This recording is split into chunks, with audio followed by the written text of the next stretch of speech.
Hello everyone, welcome to day 9 of Plan With Me 2025 series. और आज हम relationship का टॉपिक फिर से डिस्कस करने वाले हैं। अभी तक आपने अपने सारे रिलेशनशिप्स देख लिए कि कौन कौन से इंपॉर्टेंट रिलेशनशिप्स हैं, अपने रिश्ते को समझ लिया कि क्या प्रॉब्लम्स हैं, क्या आप कर सकते हैं, किस चीज़ की ज़रूरत है वो रिलेशनशिप और इम्प्रूव करने के लिए और बेटर बनाने के लिए। आज हम डिस्कस करने वाले हैं कि ऐसा क्या है जो आप प्लान कर सकते हैं थ्रू आउट द ईयर, किस इंटरवल पे प्लान कर सकते हैं। जैसे फॉर एग्जाम्पल, अगर आपके फ्रेंड्स के साथ आपको कुछ प्लान करना है, बहुत बार ऐसा होता है ना कि मैं अपना पर्सनल एक्सपीरियंस बता रही हूँ।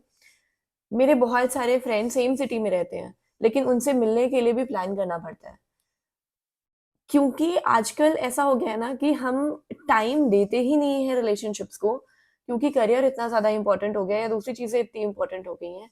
या फिर अगर आपकी शादी हो गई है या आपका रिलेशनशिप है या फिर आपका एक बेबी है, तो आपका पूरा का पूरा टाइम तो उसी में चला जाता है। अलग से टाइम निकालने के लिए तो सोचना पड़ता है। तो इसीलिए मैं पहले से सारी की सारी चीज़ें प्लान करके रखती हूँ, और वही मैं आपको सजेस्ट करने वाली हूँ इस वीडियो में। कुछ भी है ना, अगर आपको अपने फ्रेंड्स के साथ, अपनी फैमिली के साथ, लाइक फॉर एग्जांपल आप किसी और शहर में रहते हैं जहाँ आपकी फैमिली आपके साथ नहीं रहती, तो उनके साथ आपको किस तरीके से अपना टाइम निकालना है, किस तरीके से उनके साथ चीज़ें प्लान करनी है, इसी बारे में है आज का वीडियो। तो ज़्यादा बड़ा कुछ नहीं है। प्लानिंग आपको करनी है, इसमें सोचना आपको है, क्योंकि हर रिलेशनशिप अलग होता है, हर इंसान अलग होता है। आपको किस तरीके से क्या चीज़ें किसके साथ प्लान करनी है वो आप ही को करना पड़ेगा। मैं आपको आज यहाँ पे बस इतना बताने वाली हूँ कि पूरे साल में स्पेशली जो बर्थडेज होते हैं, एनिवर्सरीज होते हैं, एटलीस्ट उनकी एक लिस्ट बना लीजिए, ताकि आपको ये पता रहेगा कि अ, कब आपको किसी का बर्थडे सेलिब्रेट करना है जो आपके लिए बहुत स्पेशल है। या अगर एक प्रोफेशनल रिलेशनशिप भी है, तो आप उनके लिए कुछ तो छोटा सा प्लान कर सकते हैं। कोई गिफ्ट प्लान कर सकते हैं, या फिर कोई छोटी सी आउटिंग प्लान कर सकते हैं सब लोग साथ में मिल करके, apart from the birthdays and anniversaries obviously. Like for example, आपका एक ग्रुप ऑफ फ्रेंड्स है जो कि सेम शहर में रहता है, लेकिन आप लोग कभी एक दूसरे से मिल नहीं पाते।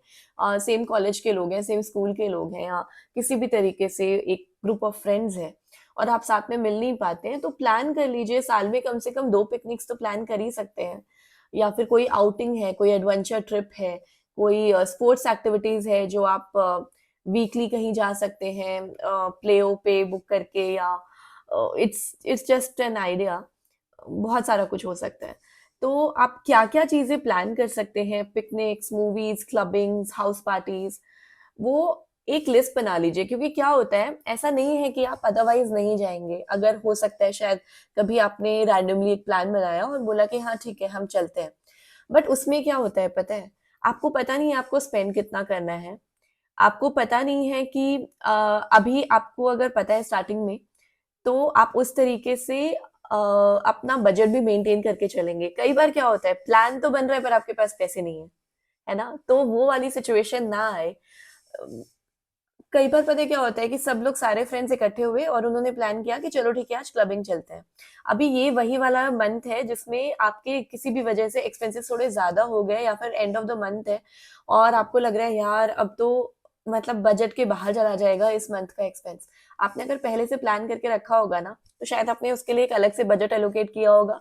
शायद हर मंथ आप उसमें अपने अकॉर्डिंग कुछ पैसे डाल रहे होंगे। तो जब भी ये रैंडम प्लान बनेगा, आपको ये नहीं सोचना पड़ेगा कि यार इस बार का बजट खराब हो गया मेरा। तो इस वजह से की जाती है ये प्लानिंग। ऐसा नहीं है कि आप ये प्लान नहीं करेंगे तो आप इतने बोरिंग है कि आप अपने फ्रेंड्स के साथ या फैमिली के साथ कहीं जाएंगे नहीं। बट हाँ, एक चीज और है, जो सबसे ज्यादा निग्लेक्ट होते हैं ना, वो होती है हमारी फैमिली, स्पेशली हमारे पेरेंट्स। तो क्या होता है ना कि हम बाकी सबको तो एंटरटेन कर लेते हैं, पेरेंट्स के साथ कब टाइम निकालेंगे। सिर्फ होली दिवाली पे जाना तो पेरेंट्स को टाइम देना होता नहीं है, और उसमें भी हम जाते हैं और जाकर के फेस्टिवल में लग जाते हैं। पेरेंट्स के साथ बैठना, उनके साथ टाइम स्पेंड करना, उनके साथ कोई स्पोर्ट्स एक्टिविटी या कोई इंडोर स्पोर्ट्स या कुछ भी, like I love playing ludo with my family, I love playing carrom board with my family. Chess मुझे बहुत अच्छे से नहीं आता है, लेकिन फिर भी मैं अब तो नहीं खेलती हूँ पापा के साथ। अब वो उनको उतना इंटरेस्ट नहीं रह गया है खेलने में चेस, लेकिन एक टाइम पे वो खेलते थे मेरे साथ। तो इस तरीके की छोटी छोटी एक्टिविटीज है। कभी घर में कोई पिज्जा पार्टी कर ली, जैसे तो मेरे घर में ना कोई भी बाहर का खाना ऑलमोस्ट कभी नहीं खाता है। तो कभी कभी ऐसा होता है कि मैं प्लान कर लेती हूँ एक पिज्जा पार्टी, तो that is something different for us. वो मजा आता है करने में। कभी कोई पिकनिक प्लान कर लिया, तो ये छोटी छोटी चीजें अगर मैं पहले से प्लान करके रखती हूँ मेरे लिए बहुत आसान हो जाता है, क्योंकि फिर उस टाइम पे ना मुझे ऑफिस वालों से नहीं पूछना पड़ता, मुझे फाइनेंसेस नहीं देखने पड़ते, क्योंकि वो सारी चीजें ऑलरेडी प्लान्ड हैं। बहुत आसान हो जाता है, ट्रस्ट मी, बहुत ज्यादा आसान हो जाता है। तो जो मैंने डिस्क्रिप्शन में पीडीएफ का लिंक दिया हुआ है वो ओपन कर लीजिए, वहां पे आपको थोड़े आइडियाज मिल जाएंगे कि किस किस चीजों को आप प्लान कर सकते हैं। जो लिस्ट है आपकी लोगों की जो आपके लिए बहुत ज्यादा स्पेशल है, वो अपने सामने ऑब्वियसली रख लीजिएगा, और उसमें देखिएगा कि इसमें से क्या चीजें हैं जो आप उनके साथ प्लान कर सकते हैं। कुछ और भी अगर है तो आप वो भी इंक्लूड कर सकते हैं, अपने अकॉर्डिंग आप ऑब्वियसली उन चीजों को चेंज कर सकते हैं। तो ये था आज का वीडियो। मैं मिलती हूँ मैं मिलती हूँ आपसे कल फिर रिलेशनशिप का आखिरी दिन और आखिरी टॉपिक डिस्कस करने के लिए, जो कि होने वाला है your relationship about your self, क्योंकि उसके बाद हम हेल्थ और मेंटल हेल्थ डिस्कस करेंगे। तो कल का वाला वीडियो बिल्कुल भी स्किप मत करिएगा, बहुत इंपॉर्टेंट होने वाला है। तो मैं मिलती हूँ आपसे कल, तब तक के लिए बाय बाय।